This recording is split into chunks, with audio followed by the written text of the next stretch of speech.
les chaussons aux pommes de la fourche. Alors, on va commencer par faire la préparation avec les pommes. On va prendre une demi-tasse de sucre. On va ajouter à ça une cuillère à thé de cannelle qu'on va brasser comme ça. Ceux qui aiment la muscade, vous pouvez rajouter une demi-cuillère à thé de muscade. Moi, je prends juste le sucre et la cannelle. On va prendre 3 tasses de pommes, hacher en petits morceaux. On va venir saupoudrer notre sucre. Hein, on y va avec les mains, on a les mains propres, là. Voyez-vous, on fait un beau petit comme ça. On va prendre ici 2 cuillères à table de beurre mou, puis on va venir en petits motons comme ça, le défaire avec nos pommes, toujours avec les mains, comme ceci. Je mets l'autre cuillère à table, puis on va le défaire comme ceci avec les mains. Hein? Comme disait une cuisinière que je connais, une paire de mains propres, ça vaut bien mieux qu'une cuillère sale. Hein? On va réserver. On continue, on va maintenant faire la pâte qui va faire le chausson. Alors, on va prendre 2 tiers de tasse de graisse, comme ceci. C'est comme faire de la pâte à tarte. On va venir mettre 2 tasses et 3 quarts de farine, 3 cuillères à thé de poudre à pâte, une cuillère à thé de sel. Et puis, pareil comme quand on fait la pâte à tarte, on vient défaire la graisse, hein, comme ceci avec la farine. Si vous avez un pilon pour la pâte à tarte, vous pouvez le prendre. Moi, je vais toujours avec mes mains. J'ai été habituée comme ça, saoulée, hein. T'es pas riche? Donc, le pilon ne suivait pas. On fait pour que la graisse soit avec la farine en petits motons. Regardez la texture, c'est réellement granuleux comme ça, là. On va venir prendre une tasse de lait qu'on va venir verser, là, comme si on ferait une pâte. Hein? Une pâte à tarte. On ramène la farine, comme ceci. Alors, on y va. Hein? Ceux qui sont habitués de faire de la pâte à tarte, vous savez qu'est-ce que je veux dire.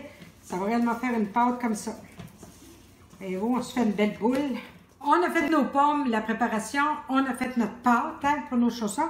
Maintenant, on va la rouler. Hein?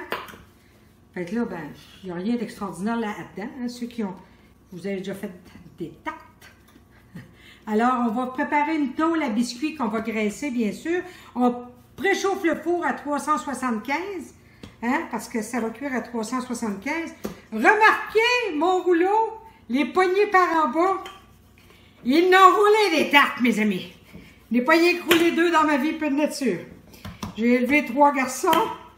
Laisse-moi dire que quand c'était adolescent, c'est surprenant que j'ai encore une porte après mon frigidaire. Alors, on y va. On va rouler ça comme ça. Hein, vous savez ça. Puis, on va se couper des carreaux. Tout simplement. Il y en a qui vont me dire, ça prend-tu des beaux carreaux bien fancy, bien égales? Non. Mon père disait, casse pas la tête trop avec l'apparence, parce que quand ça ressort, l'apparence est plus là. Alors, on va prendre ici la pâte comme ceci. On va venir mettre nos pommes dans nos chaussons. Comme cela. Mettez-en pas trop non à plus. Hein, il faut réellement refermer votre chausson. Comme cela. Puis on va bien taper la pâte. Comme ceci. Hein, pour être sûr que les pommes restent dans le chausson. Puis on vient placer... Oups, mon Dieu, la bretelle me lâche. On vient placer le chausson comme cela. Il y en a qui me disent... il y en a une, elle me disait, Marthe, on peut-tu faire les chaussons sur le long? Ben, tu peux les faire rond si tu veux, là. On s'en fout, mais l'important, c'est que ça goûte ça.